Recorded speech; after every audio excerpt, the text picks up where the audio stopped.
गणेश विनायक जी की कहानी। एक अंधी बुढ़िया थी, उसका एक लड़का था। पड़ोसियों ने कहा कि बुढ़िया, तेरी थोड़ी सी जिंदगी क्यों मांगे धन और नाती, तू केवल अपने नेत्र मांग ले, जिससे तेरी शेष जिंदगी सुख से व्यतीत हो जाए। उस बुढ़िया ने बेटे और बहू तथा पड़ोसियों की बात सुनकर घर जाकर सोचा, जिससे बेटा और बहू और मेरा सबका ही भला हो, वही मैं मांग लूं और अपने मतलब की चीज़ भी मांग लूं। जब दूसरे दिन श्री गणेश जी आए और बोले, बोल बुढ़िया माई, क्या मांगती है? हमारा वचन। करवा चौथ की कहानी। प्राचीन काल में करवा नाम की स्त्री महान पतिव्रता थी, जो अपने पति के साथ नदी के किनारे एक गांव में रहती थी। एक दिन उसका पति नदी में स्नान करने को गया। देवयोग से स्नान करते समय वहां एक मगर ने उसका पैर पकड़ लिया। तब वह मनुष्य करवा करवा करके अपनी पत्नी को चिल्ला चिल्ला कर पुकारने लगा। अपने पति की आवाज़ सुनकर उसकी पतिव्रता स्त्री करवा भागी हुई चली आई और उसे पतिव्रता ने आते ही मगर को कच्चे सूत के धागे से बांध दिया। मगर को बांधकर वह अपने पति व्रत और धर्म के बल से यमलोक में पहुंचकर यमराज से बोली, हे भगवान, मेरे पति को मगर ने पकड़ लिया। इस अपराध में आप अपने बल से मगर को नरक में डाल दो। करवा की ये बात सुनकर यम बोले कि अभी मगर की आयु शेष है, अतः मैं अभी उसको नहीं मार सकता। यमराज की बात सुनकर करवा बोली, यदि आप ऐसा नहीं करोगे तो आपको श्राप देकर नष्ट कर दूंगी। करवा की ये बात सुनकर यमराज भयभीत हो गए। अतः उस पतिव्रता के साथ जाकर उस मगर को यमलोक को पटा दिया और उसके पति को दीर्घायु होने का आशीर्वाद दिया। उसी दिन से यह करवा चौथ मनाई जाती है और व्रत रखा जाता है। हे करवा माता, जैसे तुमने अपनी पति की रक्षा की, ऐसे ही सबके पतियों की रक्षा करना। हाँ, करवा चौथ को व्रत करना। कार्तिक बरनी चतुर्थी को करवा चौथ कहते हैं। इसमें गणेश जी का पूजन व सुहागिन स्त्री अपने पति की दीर्घायु के लिए करती है। प्राचीन काल में के 7 पुत्र और एक वीरावती नाम की कन्या थी। वीरावती प्रथम बार करवा चौथ के व्रत के दिन भूख से व्याकुल हो पृथ्वी पर मूर्छित होकर गिर पड़ी। सब भाई ये जगकर रोने लगे। तब जल से मुंह धुलाकर एक भाई वट के वृक्ष पर चढ़ गया।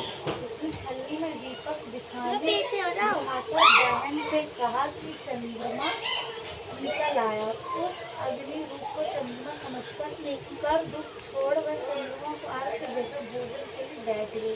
पहले कौर में बाल निकला, दूसरे कौर में चीख आई, तीसरे कौर में ससुराल से बुलावा गया। ससुराल में उसने देखा कि उसका पति मरा पड़ा। संयोग से वह इंद्राणी आई और उन्हें देखकर विलाप करती हुई वीरावती बोली कि हे माँ, यह किस अपराध का फल मिला है?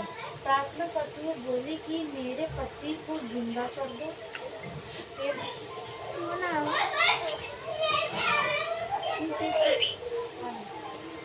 बेकार है,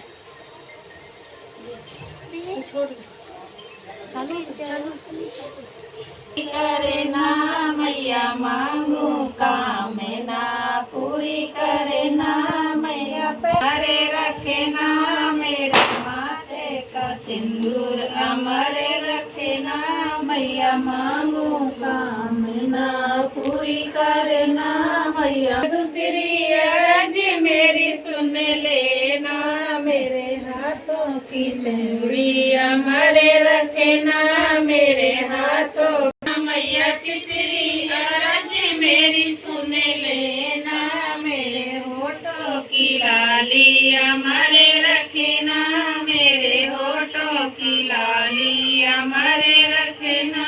मैया मांगू कामना पूरी करना, मैया मांगू कामना पूरी करना। मैया चौथी अर्ज मेरी सुन लेना, मैया चौथी अर्ज मेरी सुन लेना, मेरे पैरों के माए अमरे रखना, मेरे पैरों के माए अमरे रखना। मैया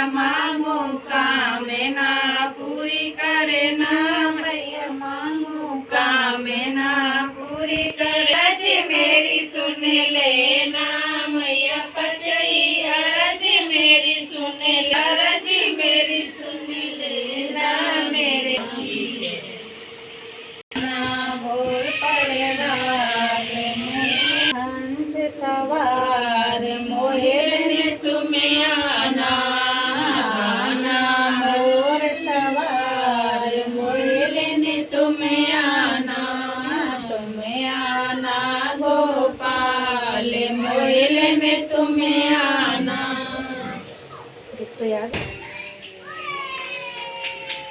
सही सही डाल जल्दी जल्दी करो।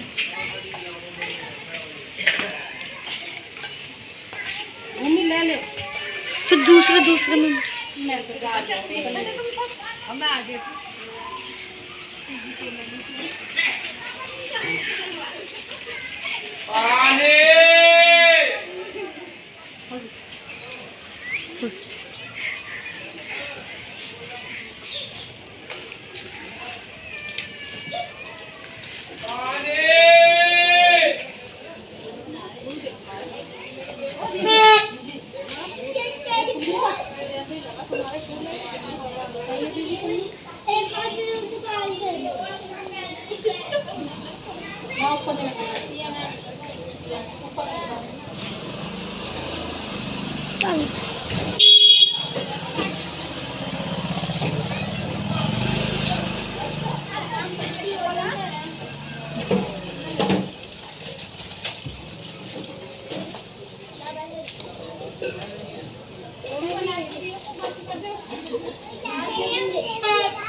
इधर देखो।